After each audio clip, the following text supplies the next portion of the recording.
Dita e djeshme ishte shumë e veçantë dhe e rëndësishme për një nga futbollistët e kombëtares shqiptare. Etrit Berisha ditën e hënë festoi ditëlindjen, gardiani i Portës mbushi dje 36 vjeç dhe urimet për të ishin të shumta. Një prej urimeve i erdhi edhe nga Federata Shqiptare e Futbollit, Etrit Berisha gëzuar ditëlindjen. U bëfsh 100 vjeç shkruhet në postimin e Federatës në rrjetet sociale.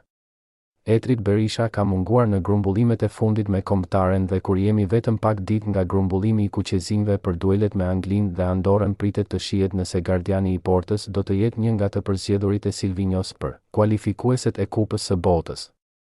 Portieri ynë aktualisht është pa ekip ndërsa sezonin e kaluar ka qenë pjesë e Empolit, që nga viti 2013 kur u grumbullua për herë të parë me kombëtaren shqiptare Etrit Berisha ka luajtur 71 ndeshje me përfaqësuesen.